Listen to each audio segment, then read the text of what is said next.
conversando com a Liliana, ela disse: eu sou apaixonada pela igreja de Atos, né? Nós amamos a igreja de Atos, né? Então a igreja de Atos é a primeira igreja que existiu, concorda? Quem recebe essa palavra? Recebe, né? Recebe tranquilo, né? Então a igreja de Atos, aquela igreja que São Pedro, né, como os católicos dizem, São Pedro pregou, é a primeira igreja que existiu. Ela é chamada igreja primitiva. Primitiva dá uma ideia assim de bem antiga, né? Uma coisa bem antiga é primitiva, né? O homem primitivo, né? Os animais primitivos. Então a igreja primitiva carrega uma ideia assim que eles se congregavam quase que na caverna, né? Mas tudo bem, é a igreja primitiva. Vocês chegaram lá comigo? Chegaram lá? Todo mundo está lá na igreja de Atos? Estão sentindo o cheiro assim do lugar, escondido, das casas e tal, né? Aquele povo meio esquisito, os homens usando vestido, barba, né? Aquela coisa toda que vocês conhecem dos filmes. Mas não está bom ainda. Eu quero ir mais para trás, mais para trás, mais para trás, para de trás do Pentecostes, para Jesus. Para um momento na história em que Jesus falou da igreja no futuro. Vocês sabem qual palavra eu estou me dizendo. A única vez que Jesus falou sobre igreja, quando ele fala assim: eu edificarei a minha igreja. Essa frasezinha, eu edificarei a minha igreja, nos dá tudo o que nós precisamos aqui como ponto de partida, né? É uma igreja que Jesus vai fundar, vai edificar, então a igreja é dele, a igreja existe para ele, é ele que a edifica e ele está falando dela no futuro, edificarei. É claro que a gente poderia dizer que Jesus foi um pastor, né? Ele mesmo fala: eu sou o bom pastor. E aquelas ovelhas ali, Pedro, Tiago, João, Lázaro, Maria, Marta, então eram as ovelhinhas dele. Mas ainda assim, aquela igrejinha protótipa, né? Prototípica, né? Aquela igrejinha, digamos, padrão, né? Ele ainda fala de algo no futuro. Ele fala: ainda não está concluído. Ainda não posso começar, né? Então é a partir daqui que eu queria conversar com vocês sobre igreja. Mas para isso você tem que fazer a viagem comigo. Todo mundo foi comigo? Alguém ficou perdido no meio do caminho? Esquece a Assembleia de Deus, Batista, Metodista, Igreja Católica, Luterana, Pentecostal, Quadrangular. Esquece isso. Isso é tudo futuro. Então quando eu falar de igreja aqui, nós temos que ir para o fundador dela. Fundador dela. E num momento da história em que Jesus falou da igreja no futuro. Ora, se ele fala da igreja no futuro, a igreja ainda não existe. Por que eu estou fazendo isso com vocês? Porque eu quero que a gente medite um pouco aqui, nós que somos os amados por Jesus Cristo, né? Como você tão belamente cantou, né? Quero que a gente tente captar na mente de Jesus quando a igreja ainda era uma ideia. Então a gente poderia fazer a seguinte pergunta: quando Jesus falou, eu edificarei a minha igreja, o que é que ele tinha em mente? Né? A gente pode fazer essa pergunta em diversas coisas na vida. Você pode falar: eu vou construir minha casa, né? Aí 10 anos depois, 15 anos depois, você fala: essa casa é aquilo que eu queria, né? Então é comum a gente fazer esse tipo de análise, né? Então, o que eu quero hoje, só isso que eu tenho para falar para vocês, é que igreja Jesus queria. E o que é que ele tinha em mente quando ele falou: eu a construirei, eu a edificarei. Porque se a gente tiver esta ideia, se a gente conseguir fazer essa reconstituição, por um exercício de imaginação, baseado na palavra de Deus, né? A gente vai conseguir nos autocriticar. Cada um de nós, independente da igreja em que se encontra, a denominação em que se encontra, a história que tem com a igreja, vai poder se autocriticar e vai poder dizer: a nossa igreja está correspondendo àquilo que Jesus queria? nós estamos sendo edificados por Jesus Cristo? Jesus Cristo está pastoreando nossa igreja? Ou será que ele não consegue nem entrar, né? Porque tem uma igreja na Bíblia que Jesus falou, gente, eu estou aqui do lado de fora, vocês me esqueceram para fora. Quer dizer, uma igreja que funcionava sem o Cristo. A igreja de Laodiceia, né? Ô gente, vocês fecharam aí, mas vocês esqueceram, é a mesma coisa, vai ter um casamento, e aí a noiva não chega e os caras fazem o casamento, mas vocês não estão esquecendo nada, não? E a noiva está lá, gente, ó, a noiva não chegou, né? Então, a igreja pode se desviar a tal ponto que Jesus é um estranho para ela. E essa é uma autocrítica que nós temos que fazer. Bom, vocês conhecem o texto que eu estou mencionando, é Mateus 16, né? Aquela famosa entrevista que Jesus faz com seus discípulos, quando ele fala assim, o que vocês estão achando, hein? Né? A Liliane poderia fazer essa pergunta aqui, né? Gente, olha, nós estamos aqui há alguns meses, né, Marcos? O que vocês estão achando, hein? O que vocês estão achando do trabalho? Jesus também fez isso, né? Ô, gente, o que vocês estão achando? O que o povo está dizendo de nós? E os entrevistados aqui, os discípulos, falaram, olha, eles acham que você é um grande profeta. É um profeta e dos bons, dos grandes, né? Jesus falou, interessante, né? Jeremias, Elias, o Batista, meu cartaz está bom, né? E aí Jesus faz aquela pergunta fatal, né? E vocês? Né? Porque tinha aquele grupo distante e tem esse grupo íntimo de Jesus, né? E então Jesus pergunta, e vocês? E o Pedro, né? Nosso amado irmão Pedro, né? Porta-voz do grupo, salta na frente e fala, tu és o Cristo. Tu és aquele que nós esperávamos, tu és o Filho de Deus. E Jesus imediatamente aprova essa resposta. E ele diz o seguinte, Pedro, judeuzão como tu é, cara. Não, isso não está escrito na Bíblia, né? É minha paráfrase. Judeuzão como tu é, cara, tu nunca, sem chance, o máximo que você poderia dizer de mim é que eu sou um grande profeta. Mas se você chegou à confissão de que este homem aqui, né, igual vocês, é o Cristo, Filho de Deus, foi porque o meu Pai te revelou. E então ele faz a sua primeira promessa registrada nas Escrituras a respeito da Bíblia. Ele fala o seguinte, bem-aventurado és, Simão Barjonas, porque foi meu Pai que te revelou. Versículo 18. Também eu te digo que tu és Pedro, e sobre esta pedra edificarei a minha igreja, e nem as portas do inferno prevalecerão contra ela. É claro que existe uma grande polêmica aqui sobre o que significa essa pedra, etc, etc. Nós não vamos discutir isso, nós vamos direto para a resposta incontestável. Que a pedra fundamental da igreja só poderia ser Jesus. Esta revelação de quem Jesus é. Você pode ter uma igreja baseada no Jesus profeta, Jesus filósofo, Jesus revolucionário, Jesus, cidadão de bem, né? Mas a igreja é fundada sobre uma revelação de quem Cristo é. E quem Cristo é uma revelação de Deus. Em torno disso, Jesus fala, eu edificarei a minha igreja. Jesus nunca falou a palavra igreja. Nunca falou a palavra igreja, a não ser aqui. Jesus nunca falou a palavra igreja. Se você pesquisar na chave bíblica, você vai ver que Jesus nunca fala da igreja, a não ser aqui e em Mateus 18. Mateus 18, né? Só. Mas falou muito sobre o reino de Deus. O reino de Deus está vindo, vem aí o reino de Deus, tais pessoas herdam o reino de Deus, tais pessoas não herdam o reino de Deus. Então ele falou muito sobre o reino de Deus e não falou quase nada sobre a igreja, a não ser nesta conversa íntima, privada com os discípulos, quando ele fala, eu edificarei a minha igreja.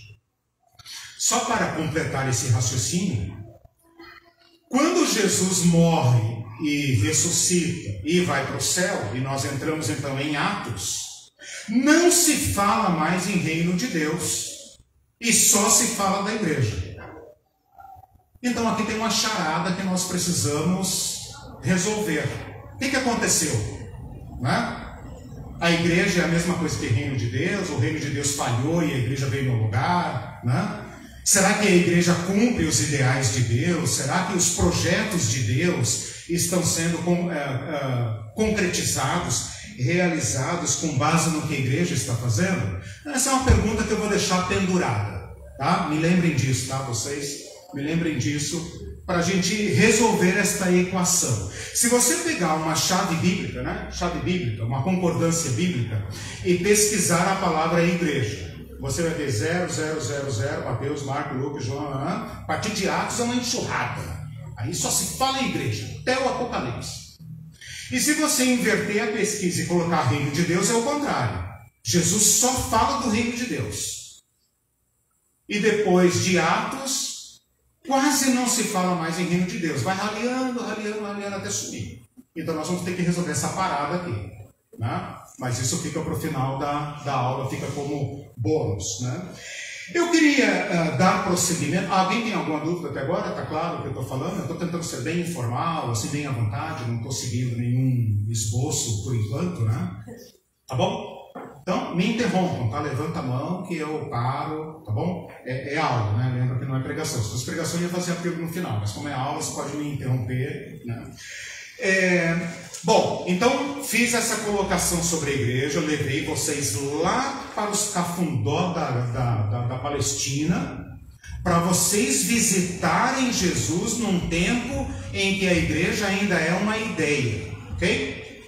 Agora eu quero fazer um segundo passo com vocês, que é o seguinte: quando eu falei a palavra igreja aqui, eu disse que salta na mente de vocês uma ideia. Como nós fomos lá para trás, essa ideia que você tem agora morreu, acabou. Você tem que colocá-la de lado por enquanto, lembra que eu falei? Pega a tua ideia, bota de lado. Não joga fora não. Joga fora não. Depois nós vamos ter que comparar, né? Então mantém aí, né, o molde para depois a gente comparar com a tua ideia, né? Mas eu quero que a gente pense um pouco agora como soou para os discípulos a palavra igreja, quando ela ainda não existia. Porque se eu falar para vocês de algo que vocês não conhecem, nunca viram, né? Ou falar num idioma ucraniano, russo, né? Uma coisa é que vocês vão ficar se olhando para a minha cara.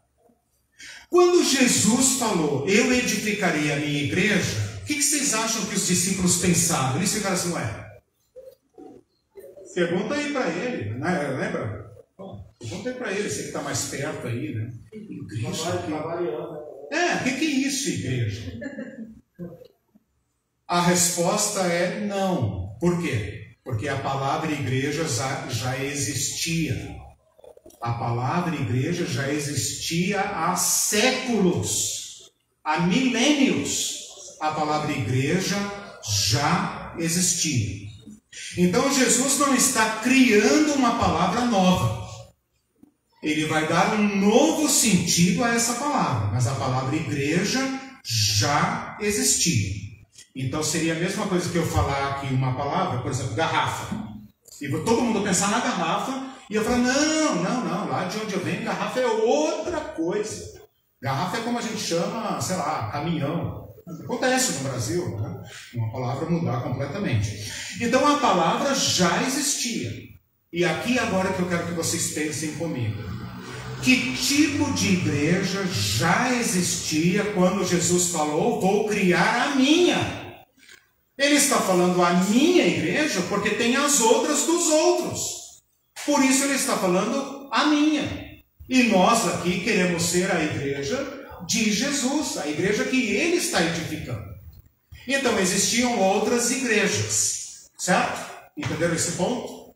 Então Jesus vai criar algo a partir dele, a partir da revelação de quem ele é, e ele fala, vou edificar a minha igreja. Então o que ele vai criar é novo, mas a palavra igreja já existia. É como, por exemplo, fabricar um carro novo. esse modelo que vai ser lançado agora ainda não existe, mas carro existe trocentos. Mas eu vou lançar o meu, o da minha marca, né? Mais ou menos essa é a ideia. Então vamos lá, mais um passo agora, segura a onda aí. Oi? Carro novo com a própria aperfeiçoamento, tá? Isso, que você possa falar, não, mas esse é o carro da minha marca. Você conhece o carro, etc. Não, o meu carro é da minha marca. Esse você não conhece, né? Por isso ele fala minha igreja. Então tem uma relação pessoal aí entre Cristo e essa igreja, ok? Então vamos dar um passo agora para pensar um pouco sobre o que igreja significava na mente deles. Só um minutinho. A palavra igreja era usada trocentas vezes atrás de Jesus por Moisés. Só que a nossa Bíblia traduz como congregação. Se você pesquisar a sua Bíblia em português, se você já leu o Antigo Testamento, né? Se não leu, leia, né, irmão? Você vai encontrar trocentas vezes, desde que Deus tirou o povo de Israel do Egito, ele fala, vocês serão o meu povo. Congrega o povo na minha presença, congrega o povo. E Moisés tinha até um barracão lá, chamado Tenda da Congregação, aonde ele reunia os representantes do povo. Então esta palavra igreja já existia lá no deserto, desde o Sinai. Era a igreja de Yahvé. Só que a palavra não é usada na nossa Bíblia em português. É usada no hebraico. É usada na Bíblia grega. Mas não é usada na Bíblia em português. Então o que eu estou fazendo aqui? Estou ligando essas duas palavras, porque na tradução que nós temos em português você não percebe, né? Seria a Arca de Noé a primeira igreja? Não porque as palavras carregam ideias. Então eu não vou trazer aqui a ideia da Arca de Noé, porque eu estou fazendo uma pesquisa da palavra, né? Então assim, se eu fizesse um detetive, né? Trabalho de pesquisa, vou caçar a igreja no Antigo Testamento. Onde que ela surge? No Sinai. Quando Deus fala para Moisés, reúne o povo na minha presença. Reúne o povo lá. Escolha uma tenda. Lá eu me manifestarei a você. Lá eu me revelarei a você. Ali eu colocarei o meu nome, né? Ali eu habitarei. Ali é o lugar do nosso encontro. Então, esta palavra igreja, ela percorre todo o Antigo Testamento com esse significado específico. Não é o povo de Deus, o povo de Israel espalhado lá, cada um na sua casa, trabalhando na carpintaria, na roça e tal. Não é isso. É o povo reunido. Toca a trombeta, chama, manda o atalaia chamar, buscar os príncipes, o povo, os anciãos. E Yahvé quer falar com o povo. Então é dia de reunião, é dia da festa da Páscoa, é dia, dia da expiação. Reúne o povo. Este povo reunido diante de Deus é a igreja no Antigo Testamento. E quando eu digo que é a igreja no Antigo Testamento, eu não estou forçando a barra, não. A palavra é exatamente essa. É a palavra kahal. Né? Para quem estudar, né? Os irmãozinhos aí já estão arranhando lá o hebraico, né? A palavra kahal, que na Bíblia grega é traduzida por eclésia, e que em português poderia ter sido traduzida como igreja. Não é traduzida por opção do tradutor. Deu para entender esse ponto? Então vou refazer a pergunta. Quando Jesus falou, eu edificarei a minha igreja, o que os judeus entenderam? Uma tenda, algo para eles se reunirem e prestar conta. Não. Professor malvado. Não. Eles pensaram assim, vamos separar o povo, porque já tem uma igreja, vai fazer outra, vai separar, vai dividir. É o povo que conta. Não é o aparato, o lugar, é o povo reunido. Porque esse povo poderia se reunir na praça, poderia se reunir por uma questão de jejum, por exemplo, por um problema de guerra. Qualquer reunião do povo de Deus era uma carral. Aliás, a palavra carral, né, é de um verbo chamar. Chamados. Então, olha a riqueza da palavra. Por isso que eu sou viciado em palavras, né? Olha a riqueza da palavra. Todos nós falamos assim, eu tenho um chamado. Eu fui chamado. Então não sei o quê. Quem tem chamado vai não sei o que e tal. A palavra igreja só significa chamado. Não significa mais nada a não ser chamado desde a época do Sinai. Grava isso na tua cabeça. A palavra igreja não significa nenhuma outra coisa. Por isso que quando você falou a tenda, o lugar, eu já cortei no talo, né? Você perguntou o que eles poderiam estar isso, né? Porque como sempre foi assim. Mas veja. Mas olha que interessante. Olha que interessante. A tenda era um lugar de Deus e Moisés. O povo ficava em volta reunido. Porque a tenda no Antigo Testamento nunca é lugar de culto. O povo não entra lá dentro, eram milhares de pessoas. Mas eles sabiam que ali dentro Yahvé se encontrava com a liderança, e a liderança então instruía o povo para a guerra, para qualquer situação. Então tenham em mente isso, a igreja do Antigo Testamento é o povo de Yahvé reunido. Pode ser reunido para uma questão cívica, pode ser reunido para uma questão militar, pode ser reunido para decidir uma questão, não importa. É o povo de Deus reunido, certo? O Novo Testamento é escrito em grego. Então nós vamos deixar a igreja agora do Antigo Testamento de lado um pouco, porque mesmo que Jesus tenha falado isso em hebraico, a palavra foi escrita em grego.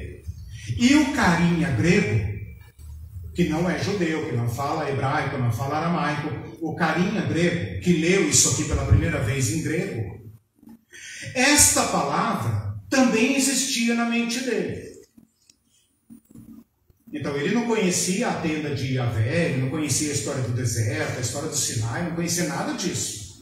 Mas na história dele, na cultura dele, quando ele ouviu pela primeira vez a palavra igreja em grego, ele não ficou com aquela cara assim, né? Tipo, o cara tá variando e tal. Não, ele puxou da memória dele uma ideia. Assim como vocês também puxaram, certo? Vocês ouviram a palavra igreja, vocês puxaram uma ideia. O irmãozinho grego lá, né? Os irmãos da Bíblia que tem nome grego, né? Filipe, Nicanor, né? Não sei o que, Marcos, blá, blá, blá. Todos esses nomes, né? Gregos, inclusive todos os judeus que falavam grego, Paulo que falava grego, né? Talvez até Jesus falasse grego também, ou pelo menos entendia grego. Esta palavra também tem um fundo de memória para eles. O que era? Era a reunião dos cidadãos na praça da cidade. As cidades gregas tinham a democracia, o fórum. Sabe que a palavra fórum significa praça, né? Hoje significa lá o prédio da justiça, mas é porque fica na praça, né? O nome original, o sentido original é de praça. E a praça onde se reúnem os cidadãos. Quem eram os cidadãos? Homens. Mulher não conta, escravo não conta, pobre não conta, estrangeiro não conta. Homens. Homens ricos, capazes, soldados que produzem. Até como era o Brasil até pouco tempo atrás, né? De Getúlio Vargas para trás, né? Tinha que ser muito rico para ser cidadão no Brasil. Mas nessas cidades gregas, esta reunião dos homens na praça se chamava igreja. Então, quando o irmãozinho ouviu pela primeira vez isso aqui, ele falou, eu sei do que está falando. Ele não pensou nada disso que você pensou. Você pensou num prédio, né? E tem pastor, tem culto, tem coral, tem louvor, tem violão, tem data show, tem, né? Tinha retroprojetor antigamente, né? Eu sou da época do retroprojetor. Né? Retroprojetor, a gente descorava chapa de pornão, né? Para fazer, sabia disso? Igreja pobre. Igreja pobre. Passava que boa e tal, deixava lá para usar como era, irmão. Pegou? Bom, os irmãos, então, quando ouviram esta palavra, eles entenderam isto. Então você pensou na igrejinha do pastor, do coral, do diácono, etc. Toda essa ideia de igreja que a gente tem. O hebreu não pensou nada disso e o grego também não pensou nada disso. Ele entendeu outra coisa completamente diferente. E é daqui que nós temos que partir. Porque é isso que eles entenderam. Chato, né? Chocante, né? Pelo menos. Que a gente fica assim meio sem chão, né? Então Jesus, no alto desta revelação, ele diz: a partir desta confissão, a partir desta revelação, eu reunirei o meu povo. Isto é a igreja para Jesus. O povo reunido em torno dele sobre esta revelação de quem Cristo é.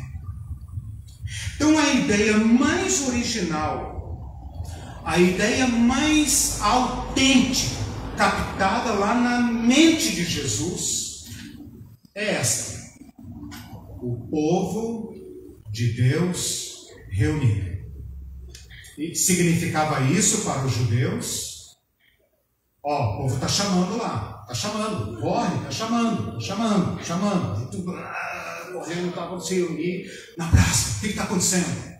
É uma guerra, é combinar a colheita, é alguma coisa. O povo estava ali, era carral de Yahvé. Vinha o sacerdote, dar a bênção, os profetas, né? Vinha tudo ali para cuidar do povo. Os gregos a mesma coisa. Estão chamando. Passou aí o mensageiro, chamando todo homem. Vamos para lá, né? Corriam todo mundo para a praça. Ficavam lá na praça? Não. Atendiam o chamado e iam cumprir as suas tarefas, ora bolas. Não iam ficar lá na praça, reunidos lá. Então, esta é a ideia primeira, esta é a ideia a partir da qual nós temos que nos avaliar. Existe um chamador, que é Cristo, existe um chamado, que é a autoridade de Cristo, não é qualquer um que chama, tem que ter autoridade para chamar, né? Você mora num condomínio, por exemplo, aí o teu vizinho lá resolve que vai chamar os condôminos, não pode. Tem que ter autoridade para chamar. O síndico pode chamar. O síndico pode colocar lá no elevador: senhores condôminos, convoca para reunião, se reunir no salão social, tal dia, tal hora. Aí todo mundo sai e vai para lá. Se reúne lá. Vão morar lá agora, no salão social do prédio? Não! Vão cumprir a tarefa, vão atender às obrigações e voltam para a vida. A igreja é exatamente isso. A igreja é uma convocação de Deus em Jesus Cristo. Para o quê? Para Jesus Cristo. Para a pauta de Jesus Cristo. Eu não vou numa reunião de condomínio, não vou numa reunião de sindicato e etc. para jogar dama, né? Jogar baralho. Né? Não, você vai lá porque tem uma pauta. Inclusive a pauta tem que ser pública. Né? Você tem que fazer uma pauta pública. Nós vamos tratar esse item. E fim dessa reunião, encerra-se a reunião e vamos embora. Nós nos reunimos para seguir, para receber a pauta de Jesus Cristo. Ele é o chamador. Os primeiros irmãos reconheceram essa autoridade dele e disseram: tu és o Cristo. Nós reconhecemos em ti a autoridade.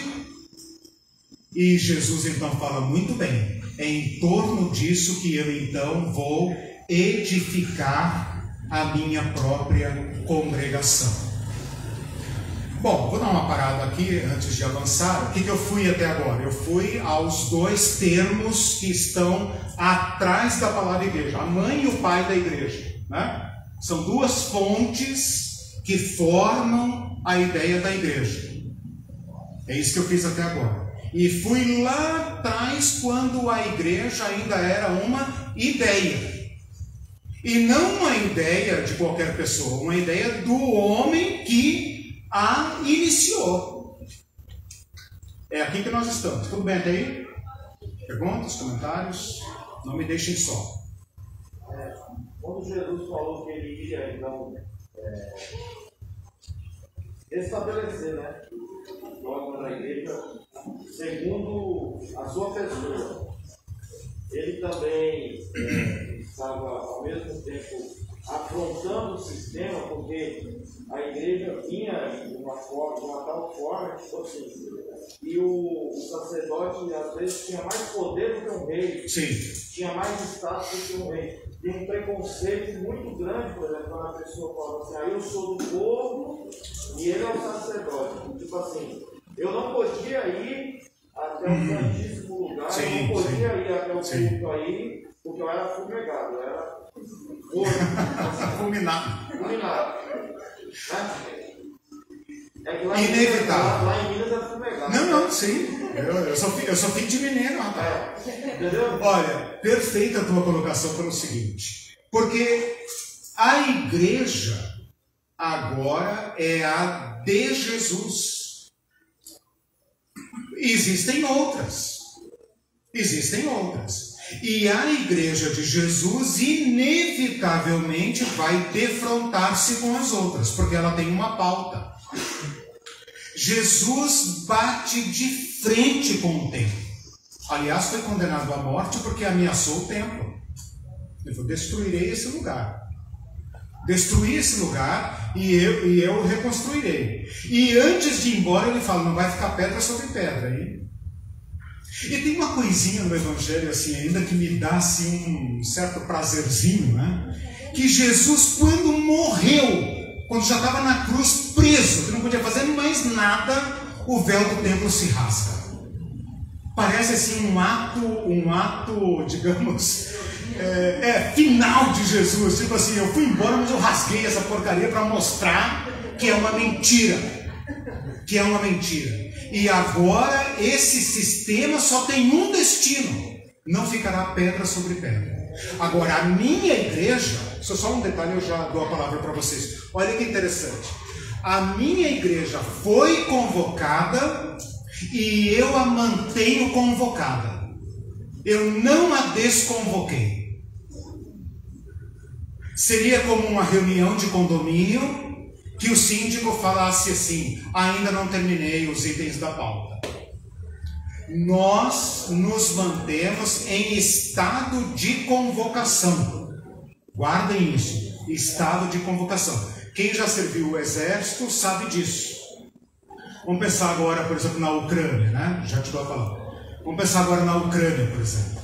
Todos os homens foram convocados para a guerra e vão ter que ficar ali, em estado de convocação. Em algum momento eles vão dispensar um batalhão, chamam um outro, dependendo da situação, não desmobiliza, não dispensa e mantém em estado de convocação. Jesus Cristo convocou sua igreja e a mantém na praça, em estado de convocação. Não a desmobilizou. Uma pergunta. Sim. Temos ali que uma igreja chamada. Sim. E aí Jesus fala que ele vai vir buscar a tua igreja no morado. A igreja para Jesus, na verdade, são pessoas. Né? Jesus fala em tempo, não é isso? Só pessoas podem ser chamadas. Não é isso? Resumindo, você fala que ele veio fazer um chamado de pessoas. De pessoas. E não de tempos, né? Veja, olha a sacada, né? Agora vocês estão percebendo a armadilha que eu montei para vocês, né?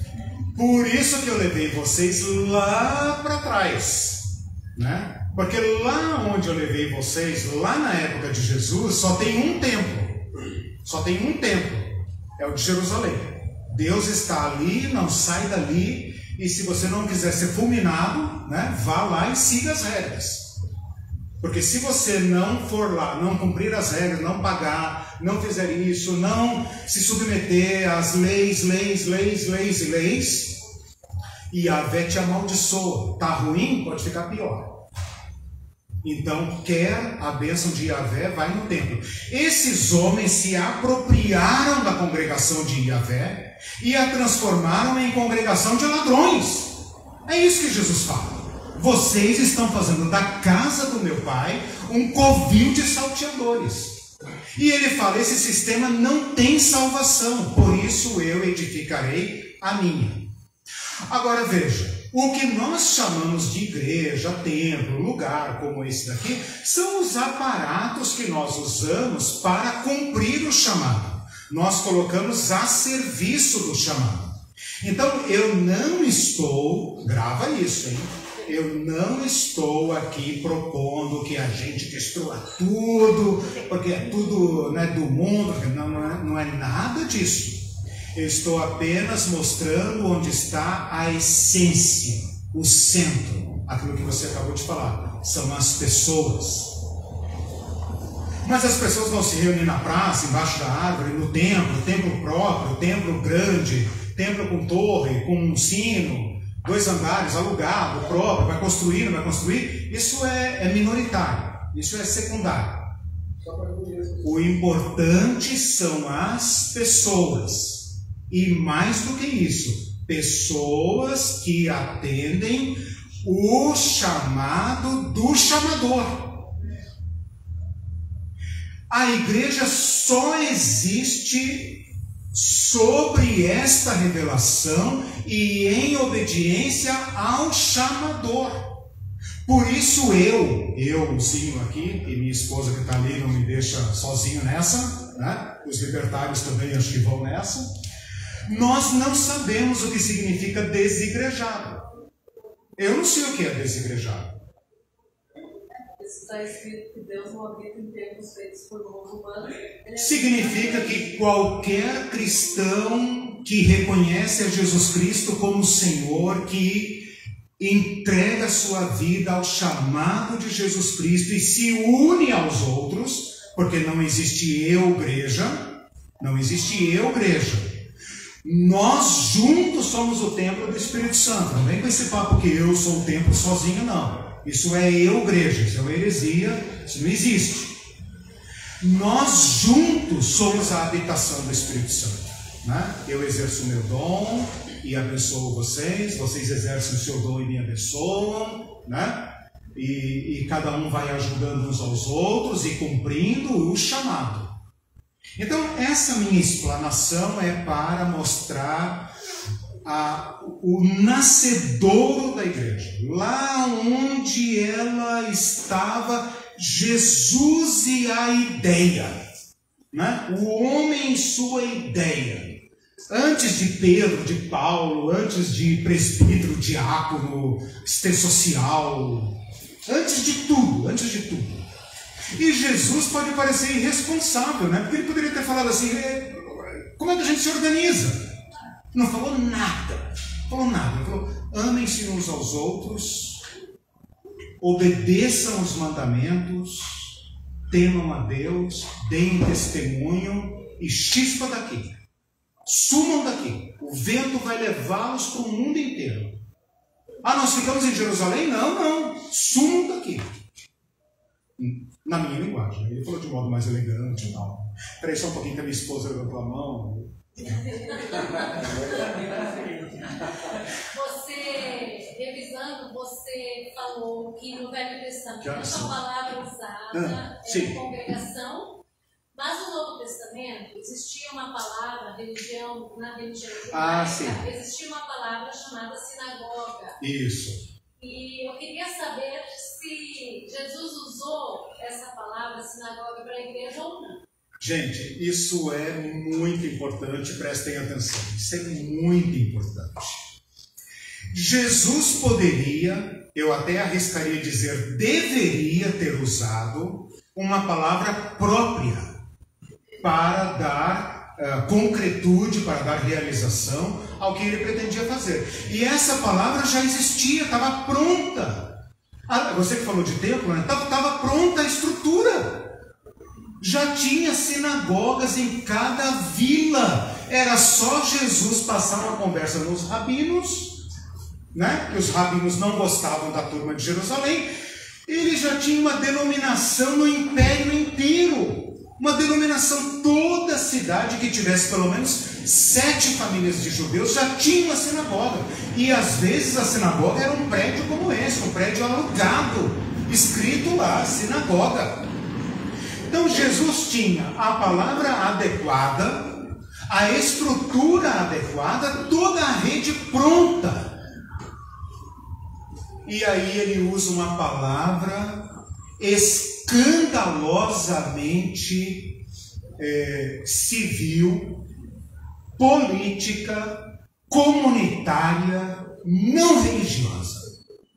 É escandaloso isso. Vocês sabiam disso? A sinagoga foi uma invenção do povo judeu para atenuar a distância que eles estavam de Jerusalém. Não tinha templo. Então tinha as sinagogas, né? Mais ou menos como os mormons fazem, né? Os mormons têm uma super catedral lá em São Paulo, né? E algumas por aí, né? Pelo Brasil, e tem essas casas por aí onde vocês vão. Se quiserem conhecê-los, vocês vão lá. No tempo você não entra, cara. No tempo você não entra de jeito nenhum, só entra com autorização do Supremo Bispo, né? Você não entra. Então a sinagoga era uma rede de reuniões espirituais pronta. Jesus foi pegar uma palavra da praça, da rua, dos interesses comunitários, aonde o povo já estava acostumado a se reunir, sem banda, sem coral, sem presbítero, sem diácono, sem nada. E eu edificarei a minha. Né? Isso nos dá uma nota. Isso nos dá uma nota sobre o que Jesus pensava sobre a igreja. Senão, ele deveria ter usado a palavra sinagoga, concorda? Todos nós estávamos acostumados com sinagoga, só agora mudou ali a denominação, agora é renovada, né? Agora é sinagoga renovada. Só isso, beleza. Mas o culto é bom, eles são animados, cheios de Espírito Santo, tal, beleza, tranquilo, né? Bom, culto animado, bate palma, né? Aquela coisa, né? Tem guitarra, tem bateria, né? Jesus mudou o negócio lá. Não, cara, não. Aliás, os discípulos podem ser considerados destruidores de sinagoga, né? Porque onde eles chegavam, eles acabavam com a sinagoga, né? Você ia fazer mais uma pergunta? Deixa eu fazer uma pergunta. Tá. Não fuja do raciocínio. Se fugir, eu te trago de volta. Tá bom. Jesus falou assim: eu edificarei a igreja, certo? Só que tem uma parte que ele fala: onde 2 ou mais estiverem aqui, eu estarei. Certo. Se eu estiver sozinho na idade, Jesus não vai estar comigo? Na minha igreja? Veja bem, esse versículo que você citou é o segundo, né? Porque eu falei que Jesus fala em igreja em 2 lugares. É nesse lugar que eu estou falando e nesse daí. Tá? Esse versículo tem um contexto. Esse versículo tem um contexto. E os crentes, infelizmente, né, gravem isso. Os crentes são mestres em arrancar o versículo de contexto. Esse versículo tem um contexto. O contexto são as decisões disciplinares comunitárias. É disso que ele está falando. Eu autentico o que vocês decidirem. Certo? Agora, quando você pergunta se eu estou sozinho na minha casa, Jesus não está comigo? Sim. Por quê? Porque a fé cristã corrige de maneira excelente, incomparável, a nossa importância individual e comunitária. Tem igrejas que querem apagar o indivíduo, né? Tipo assim, o que você pensa, o que você importa, o que você gosta, morra para isso. O importante é o povo, a denominação, tá? Isso que é importante. Outros pensam, não, é o que eu penso. Cada macaco no seu galho, é o que eu penso. Se não gostou, vou para outro lugar, é o eu, igreja. Né? O cristianismo, o caminho de Jesus Cristo, né? Eu não gosto nem de falar de cristianismo, porque pode soar outra coisa, né? Mas o caminho de Jesus Cristo corrige de modo perfeito, a meu ver, incomparável a tua importância como indivíduo e o nosso valor comunitário. Por isso não existem cristãos ilha. Não existe. Vocês entendem quando eu falo eu-igreja, né? Eu-igreja é aquele cara que congrega sozinho, porque o Espírito Santo habita em mim, eu sou a igreja, não preciso de nada, não preciso de ninguém. Onde eu estou, eu oro, eu canto, eu mesmo sirvo a ceia, eu mesmo tiro oferta, eu prego, eu faço apelo, eu aceito. Né? Isso não existe, gente. Isso é uma doença grave. Né? Isso é uma doença grave. Por outro lado, quando a igreja massacra o indivíduo, apaga. Tipo, se você vai fazer isso que eu estou mandando, eu sou seu líder espiritual, sou o profeta de Deus na sua vida, não importa o que você quer, o que você importa, você tem que fazer isso. E se não fizer rebelde, desobediente, eu te mando embora. Né? São doenças da comunidade. Purê de batata. É o purê de batata, né? A igreja como purê de batata, quer dizer, a batata desaparece, não importa a batata, o importante é a massa, né? O cristianismo corrige isso de uma forma perfeita. Por quê? Porque cada um é chamado. Chamado não é coletivo. Você pode ver ali a placa chamando, né? Vamos pensar no condomínio, né? Vamos pensar no condomínio, vai ter reunião de condomínio. Cada condômino é chamado. O chamado é dirigido a cada um. Você tem que responder pessoalmente. Pode ser que você responda e tua esposa não, ou a esposa responde e o marido não, o pai responde e o filho não, ou vice-versa.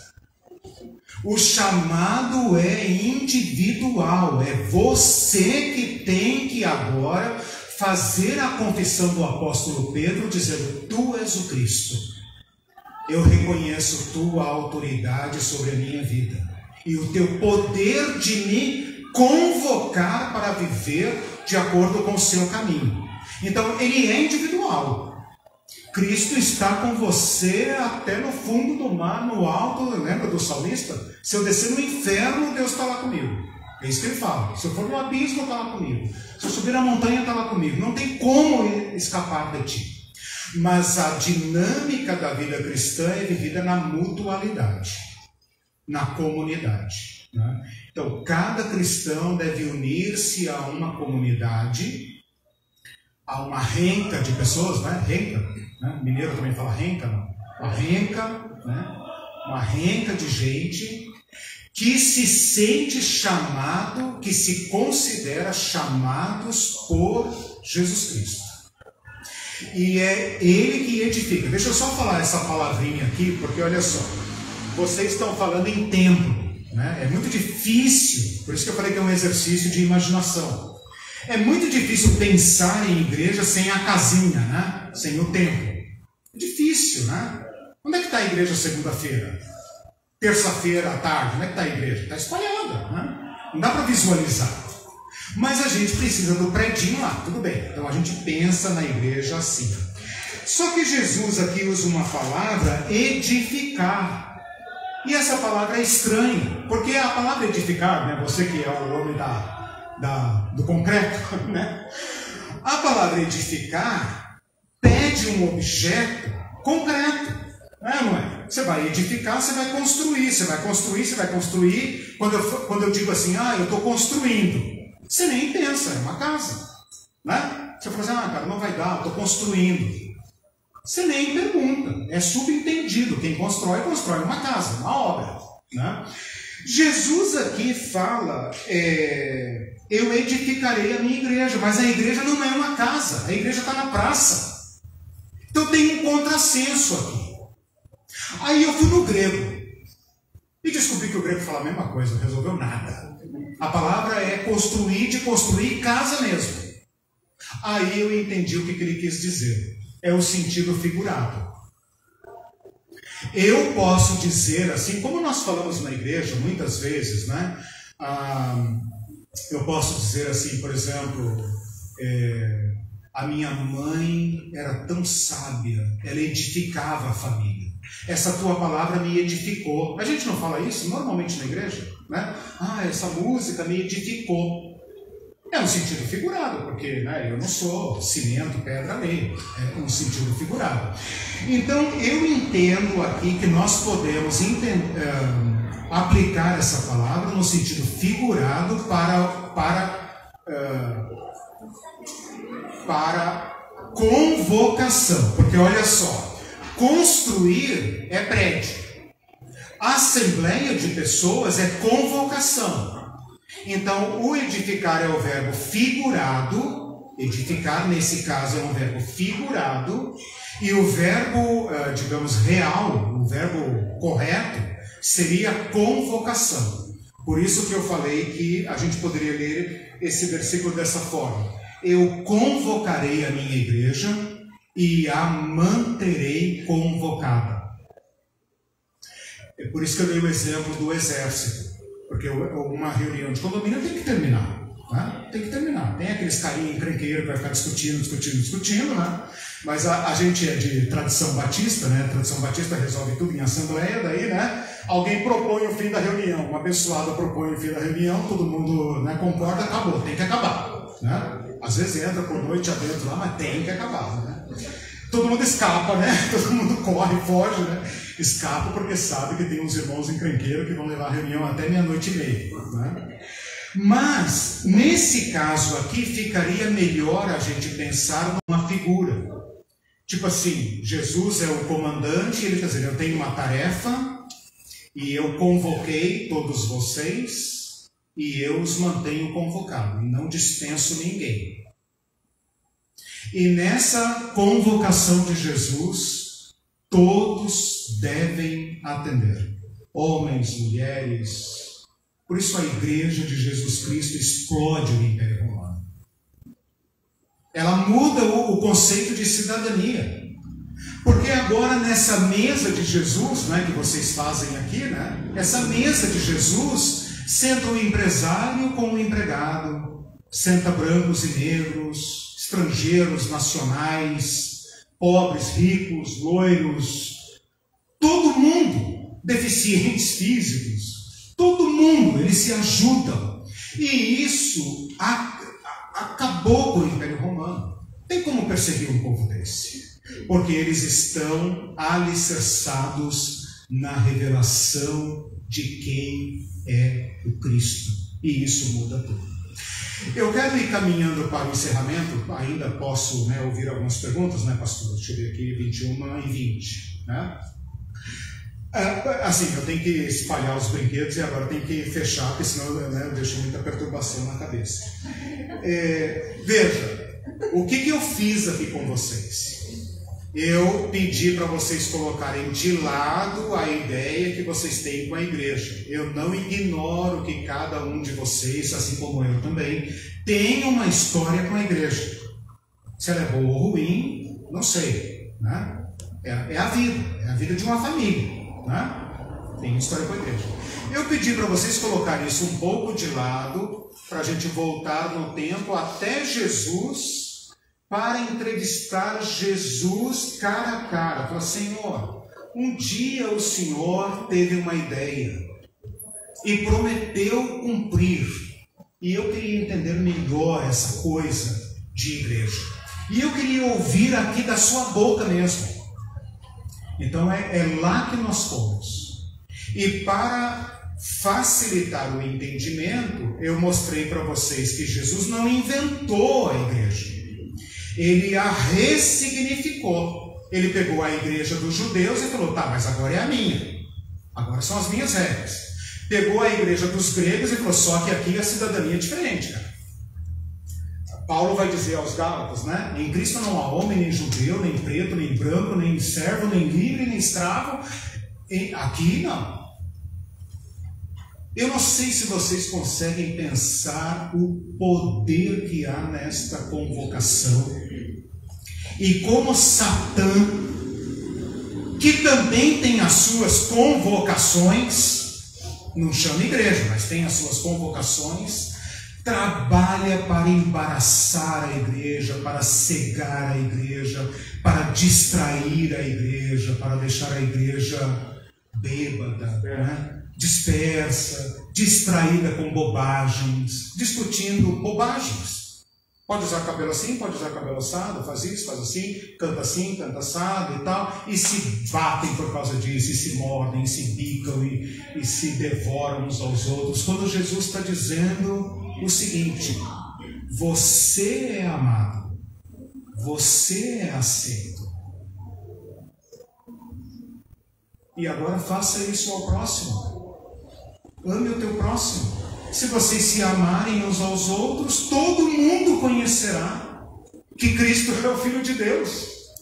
É isso que ele fala em João, né? Então, essa questão do amor.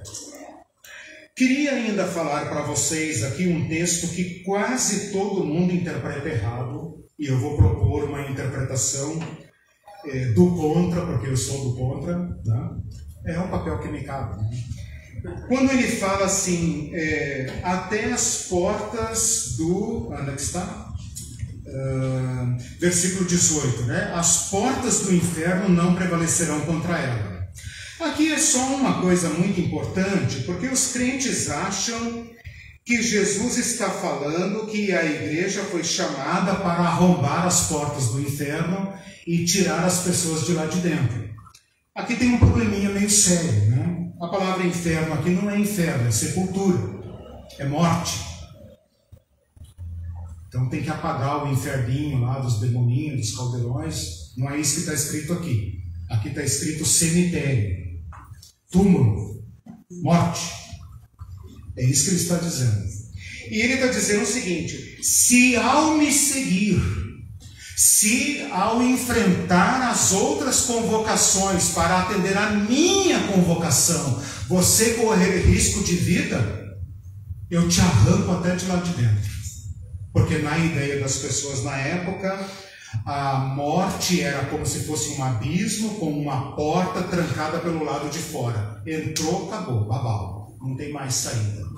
E Jesus está dizendo: os meus eu convoco até de lá de dentro, onde estiverem. Porque na sequência ele vai falar da cruz. E o mesmo Pedro que falou, tu és o Cristo, vai falar, não, de forma nenhuma, opa. Vamos conversar direito esse negócio aí. Você falou de morrer? Não, pera. E Jesus fala, para trás de mim, filho do diabo. Para trás de mim. Você não pensa como eu penso, você pensa como homem. Você não está pensando agora como Deus. Acabou de ter uma revelação de Deus e agora teve uma revelação do diabo. O mesmo cara. E Jesus está dizendo, no curso de me seguir, você correrá riscos. Mas fique tranquilo. O máximo que eles podem fazer é te matar. Mas eu tenho o poder para te arrancar de lá de dentro.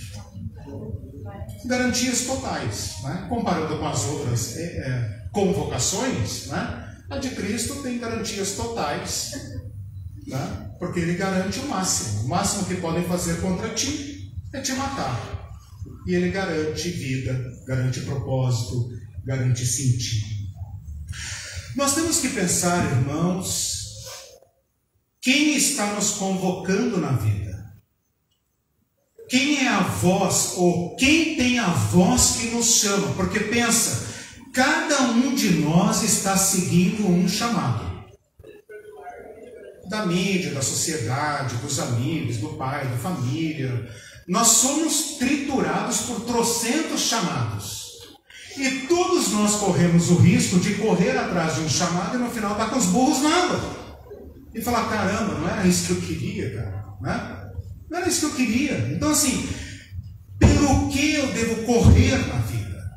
Essa é a pergunta. Atrás do que eu devo correr? Pelo que eu devo correr nessa minha vidinha?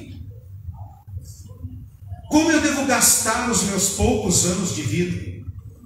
Porque tenha certeza, você está ouvindo uma voz que te chama e a está seguindo. Você segue algum modelo. Talvez você não tenha consciência disso, mas você segue um modelo. Eu estou convidando vocês a ouvirem uma outra voz por trás dessas vozes, que é a voz do convocador. Que, sendo eu professor, funcionário público, vocês, cada um na sua tarefa, cada um na sua vida, né, estejam convocados por Jesus Cristo, para as pautas de Jesus Cristo. E a pauta de Jesus Cristo é o ser humano. É simples. A pauta de Jesus Cristo é o ser humano. E os menores dentre eles. Ele é tão caprichoso que é os menores dentre eles. É lá que ele está. Essa é a pauta dele. Então você pergunta se a sua igreja segue a pauta de Jesus. Talvez sim, talvez nota regular, talvez um pouco para lá, um pouco para cá, né? Você é pessoalmente chamado para alinhar tua vida com esse chamador. Tua igreja vai sentir.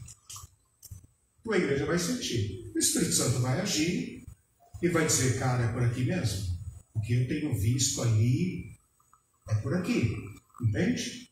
Ou então, meu irmão, talvez ela te jogue na rua. É o risco que se corre. Infelizmente. Né? Mas como o chamador é o Cristo, ele nos dará paz em todo momento. Né? Nessa minha vida cristã de filho de crente, eu já fui expulso, excomungado de vários lugares. Mas eu jurei para mim mesmo nos piores momentos da nossa vida, né, amor? Quando a gente estava assim, falido, jogado assim para morrer. Não tinha a quem recorrer, nem família, nem amigos, nem ninguém. Né? Eu falei, uma coisa eu prometo, aferrar-me a Jesus Cristo. Quanto eu vou conseguir servir, se eu vou prestar para alguma coisa, não sei. Mas dele eu não largo. Né? Esse é o ponto. Ele que chamou, ele me mantém convocado, minha fidelidade absoluta a ele, e essa fidelidade eu expresso ao povo dele, obviamente, né? Às pessoas. Né? Uma pergunta, algum comentário? Dois pontos aí interessantes. Jesus, ele está ali na metade do tempo, né? Tanto que o ano zero é a morte de Cristo. Não sei se é nascimento ou não. Isso, é o nascimento dele. Mas isso foi, né, acertado depois. Então, ele é a divisão do tempo. Né? Só que, por exemplo, quando ele morreu lá, o véu do tempo se rasgou. Ali ele já estava profetizando a nossa separação da Igreja Católica, através de Martinho Lutero e outros homens. Ele ali naquele momento, ele não falou, vai existir uma Igreja Católica, um inferno. Não, sabe, eu convido você e todos nós a pensarmos o seguinte: dentro dessa perspectiva que eu estou colocando, não pense mais a igreja em blocos, sabe, em instituições grandes. Enxergue o povo convocado. Isso me ajuda muito, entendeu? Não pense assim, aquela igreja lá, aquela ali, não sei o que, essa daqui e tal. Não, baixa as vistas para olhar o povo, entende? Olhar as pessoas, como elas, em quaisquer instituições, são convocadas por Cristo. Entende? Porque essa briga nossa com os católicos, que depois levou a todas essas denominações, e parece que vai quebrando assim que, né? Isso está muito esgotado. Então eu peço, né, a minha proposta aqui é a seguinte: enxergue a igreja como ele falou, né? Nas pessoas. Porque Cristo tem seus escolhidos até na igreja de Laodiceia. Você conhece as igrejas do Apocalipse, né? Até nas igrejas de Laodiceia, que ele fala, está pobre, cega, miserável, nu. Ele chama vencedores lá de dentro. Então, assim, deixemos o Espírito Santo, né? Deixemos o Espírito Santo soprar o seu sopro, sabe? Ele está salvando pessoas, ele não respeita nossas portas, nossas barreiras, nossas tradições, ele desce do púlpito, vai para a rua, entendeu? O Espírito Santo é sem controle. E nós o seguimos, entende? Eu estou dizendo isso porque eu sou filho de pais católicos, né, que passei por todas as denominações representativas. Então, essa briga é muito feroz. E ela nos atrapalha muito, porque a pessoa pode falar assim, não, eu estou na igreja do Martinho Lutero, eu estou na igreja, né, Fabiana Luterana, não, eu estou na igreja dos primeiros missionários e tal, mas a gente não come história, né? Entende? E o senhor falou assim que a Arca de Noé não seria uma igreja, mas através da sua pregação eu pude dizer que a ideia que Jesus teve foi a mesma que Deus usou na arte. No sentido de salvação, sim. Chamado, ela serve como figura. Ali Deus chamou todo mundo. Sim. Só uma família. Sim. Sim, você tem razão. A Arca de Noé é usada por Jesus, né? Como figura para falar do fim dos tempos, né? Bom, deixa eu cumprir aqui minha promessa. Tá, fala que daí eu tenho aquela promessa do reino para fazer, né? Eu vou dar uma palavra aqui para os irmãos. Eu vou liberar uma palavra da Acho que ficou bem claro a ideia de igreja, que a palavra igreja significa convocação, bem pura e simples. Missão de Jesus. Então, a gente excluiria, alguém falou a palavra aparatos, né? Então, talvez a gente pudesse usar a ideia do templo como aparato, e tudo que acontece no templo, né? O coral, todas as coisas. E às vezes a gente vê que esse aparato ele tem que se autossustentar, eu diria, né? Então, o que acontece? Eu vejo muitas pessoas dizendo que tem chamado em ministério, mas é para sustentar esse aparato, mas não vira um fim em si mesmo, né? Não pode haver aí uma diferença do que é um chamado real e uma confusão. Interessante. A igreja passa a ter suas próprias pautas, né? E ela absorve, e tal. Então, essa palavra que a gente está dando aqui hoje, ela vai servir agora como uma chave, né, para você julgar sua própria caminhada e ajudar os irmãos, né, com os quais você tem contato. Vamos fazer uma pensada aqui. Meu, assim, ó, eu estive conversando com ela sobre coisa da minha que você falou. A gente pegar hoje os grandes mestres passados, né, assim, o Chico Xavier, Magno, que eles vão lá, né, um lado seguindo o lado católico, o outro espiritismo, e nós somos evangélicos. E a gente estava discutindo sobre isso. Hoje a linha evangélica ela prega muito sobre o tempo. Quando a gente fala tempo, fala de congressos, né? Ela não fala muito em pessoas. Quando a gente vai para o lado, né, de Maria Teresa, Chico Xavier, eles sempre falaram, né, o que você mesmo disse, iluminar as pessoas, cuidar das pessoas, compartilhar as pessoas, né? Dando exemplo, eu sou muito ilustre do Chico Xavier, e ele foi um cara que para mim foi muito bom exemplo, porque ele foi um cara que podia ser muito rico, né? Tudo que ele ganhou na vida dele foi os pobres. Mas a Teresa é a mesma coisa, e vem muito nessa linha que você pode falar. Eu acho que essas pessoas nos julgam, né? Elas nos julgam no sentido de se nós que somos seguidores do Cristo, né? O que nós temos que fazer, né? Eu queria dar uma palavra final, eu brinquei de liberar a palavra, tá? É que eu fiz aquela pergunta sobre reino de Deus, né? Então, essa é uma palavra, digamos assim, saneadora, uma palavra para corrigir o ego da igreja, no sentido de que o alvo de Cristo é o reino. A igreja é uma serva do reino. É o reino que virá. A igreja não é um fim em si mesma. Por isso que ela está em estado de convocação. Ela deve ter aparatos mínimos. Ela deve ter apenas o que é necessário para cumprir bem a sua tarefa. Porque a sua tarefa é o reino. A igreja não é eterna. Às vezes parece que a igreja é eterna, né? A igreja e tal, a igreja é eterna. A igreja não é eterna. O reino é eterno. A igreja é missionária. Ela tem uma tarefa a cumprir. Mas Cristo veio para fundar o reino de Deus. O que acontece? As igrejas só falam de igreja e nunca falam do reino de Deus. Qual foi a última vez que você ouviu um sermão sobre o reino de Deus? Nem sabe o que é.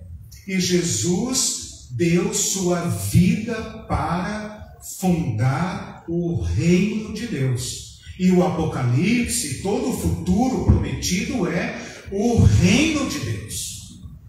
E a igreja, uma vez cumprida a sua tarefa, adentrará o reinado de Deus. E ela deve ser, então, para o mundo, um testemunho desse reinado de Deus. Então, a igreja deve ser aqui como uma embaixada do reino de Deus. Por exemplo, a Ucrânia, né? Estou falando da Ucrânia porque está na mídia agora, né? A Ucrânia está lá na Eurásia, lá, né? Entre a Europa, lá longe daqui pra caramba.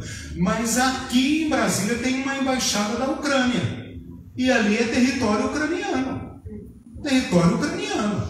A igreja é mais ou menos isso. Aqui Jesus Cristo é o rei. Aqui seguimos as pautas dele. O que é importante para ele é importante para nós.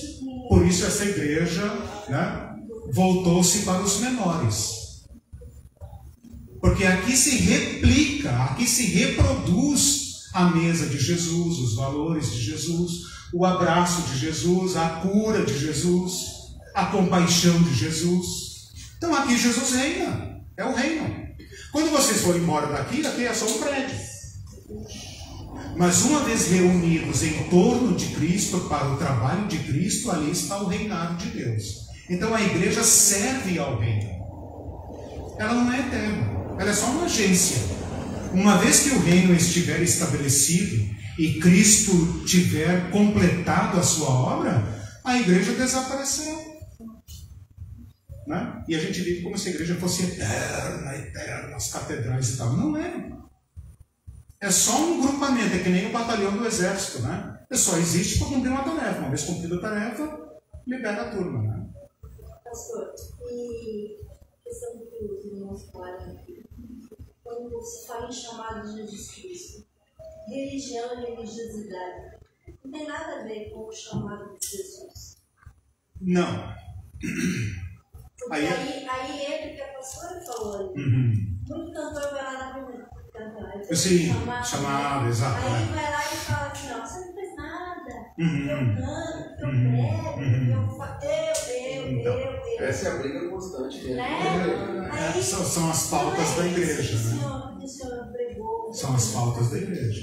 Por isso que ele coloca essas pessoas ali que faziam isso que Jesus poderia que não fizesse. Cuidasse do próximo, da pessoa, né?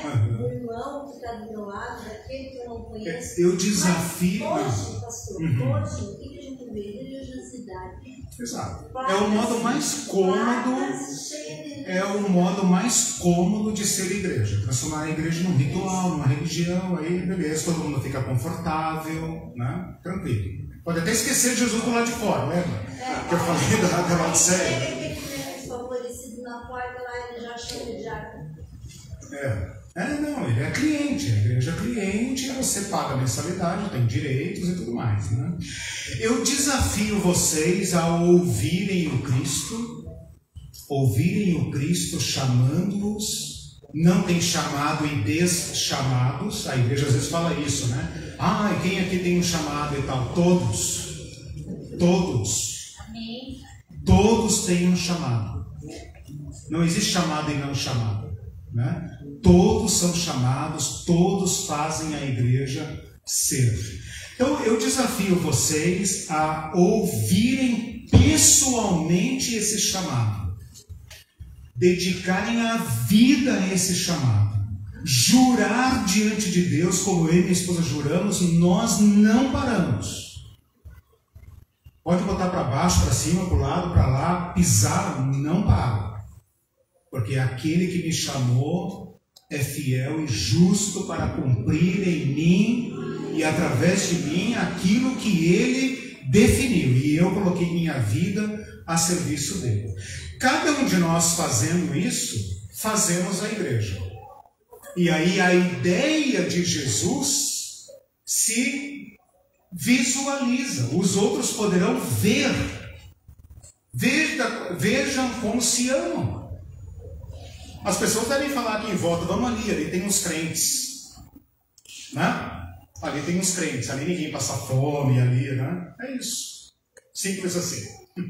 Obrigado, gente. Obrigado pela... Só avisa quem usa a palavra aí, porque isso que a Lívia falou é que a gente terceiriza, né? Então, a gente não quer, para conhecer as pautas do reino, a gente precisa estudar. Precisa ler a Bíblia, precisa fazer... A Liliane vai me chamar mais vezes e eu continuo essa conversa com vocês. Eu queria que você falasse do canal. Sim. Tem muito conteúdo lá, gente. Muitas aulas. Tem... A Liliane divulga, tá, Liliane? Então tem muita coisa, gente. A Liliane divulga o canal depois. Teologia Pé no Chão. Teologia Pé no Chão é um canal do YouTube e uma página do Facebook. Tem Instagram também? Instagram tem, mas ainda não faço transmissões lá, infelizmente. Vou fazer. Já tem a página. Isso, Teologia Pé no Chão. Obrigado.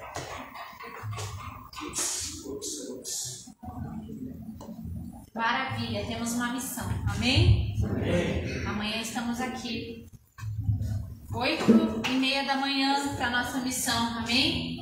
Nós contamos com você. Jesus conta com você. Amém? Quem te chama não é eu. Quem te chama é Jesus. Amém? Vamos cantar? Queria que vocês colocassem de pé para nós terminarmos. Que palavra maravilhosa, né? Maravilhosa. Então eu quero que você pense. Eu vou compartilhar com vocês. Sigam o canal, participem. Tem várias reuniões, às vezes que é feita. Acho que é quarta-feira, tem, né? Quarta-feira no Facebook, tem? Não, só domingo. Domingo? Domingo e sexta-feira. Domingo e sexta. Mas eu vou colocar lá no grupo, tá bom?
Eu não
Jesus, eu vou gritar que amo você. Jesus, amo você.